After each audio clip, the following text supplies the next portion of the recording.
दोस्तों कहते हैं कि जो इंसान अपनी ताकत का या रसूख का गलत इस्तेमाल करता है, मनमानी करता है, तो एक ना एक दिन उसे इसके नतीजे भी भुगतने पड़ते हैं। कोलकाता के आरजीकर मेडिकल कॉलेज के पूर्व प्रिंसिपल संदीप घोष को देखकर इसको समझा जा सकता है।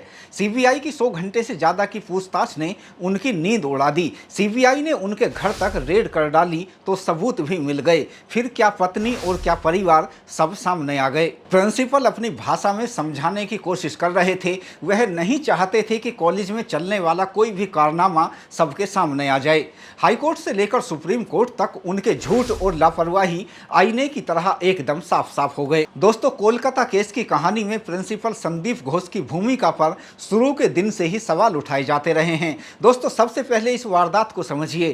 तारीख थी 9 अगस्त 2024 और सुबह का यह वक्त था जब लोगों को यह मालूम चलता है कि कोलकाता के आरजीकर मेडिकल कॉलेज के सेमिनार हॉल में कॉलेज की ही ट्रेनी डॉक्टर मृत पाई जाती हैं। दोस्तों, यह कितनी बड़ी बात है कि इतने बड़े कॉलेज के अंदर एक ट्रेनी डॉक्टर के साथ इतनी बड़ी वारदात हो जाए और किसी को कानों कान खबर नहीं होती, और जब खबर हो जाए तो उस मामले को दबाने का प्रयास किया जाए। मामले ने तूल पकड़ा तो कॉलेज के प्रिंसिपल संदीप घोष को उनके पद से हटा दिया जाता है, लेकिन उनके रसूख और हुनर का पैमाना कुछ ऐसा रहा कि महज 12 घंटे के अंदर ही उन्हें दूसरे कॉलेज का प्रिंसिपल बना दिया जाता है और इसको लेकर तमाम सवाल खड़े हो जाते हैं। प्रिंसिपल संदीप घोष को महज 12 घंटे के अंदर ही दूसरे कॉलेज को प्रिंसिपल बनाए जाने का मुद्दा जब माननीय हाईकोर्ट में गूंजा और इसको लेकर तथ्य जब हाईकोर्ट के सामने रखे गए तो उन्हें उनके पद से हटाकर छुट्टी पर भेज दिया गया। इसके बाद सीबीआई इस मामले में वित्तीय अनियमितताओं का केस भी दर्ज करती है और प्रिंसिपल संदीप घोष के यहाँ रेड भी करती है। प्रिंसिपल संदीप घोष से गहराई से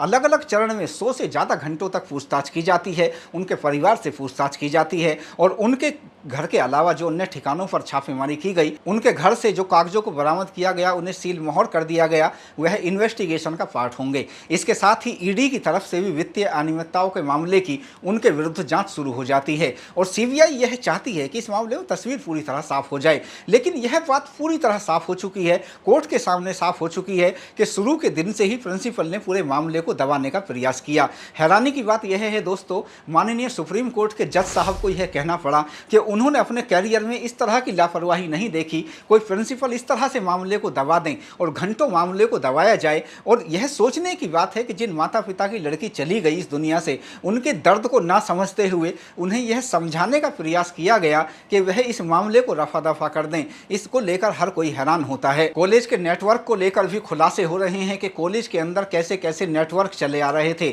और यह नेटवर्क ना सिर्फ कॉलेज के डॉक्टर चला रहे थे बल्कि इसमें बाहरी लोग भी शामिल होते थे।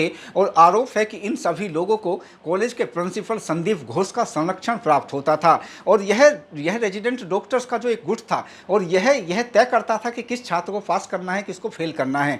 यानी इन बातों के ठेके लिए जाते थे और इसके लिए पैसों की उगाही भी की जाती थी। लेकिन डॉक्टर निर्भया ऐसा किसी भी समझौता करने के लिए तैयार नहीं थी और हालात यह थे कि यदि इस नेटवर्क के विरुद्ध कोई बोलने की हिम्मत करता था, वह साहस दिखाता था, तो उसका अपने तरीके से इस गुट के द्वारा इलाज किया जाता था। दोस्तों, कोलकाता केस की कहानी में वह हिम्मत भी देखने को मिलती है जो उस लड़की के पास थी। ट्रेनी डॉक्टर पढ़ने में होशियार थी, इसलिए उसने कभी भी कॉलेज में कोई समझौता नहीं किया।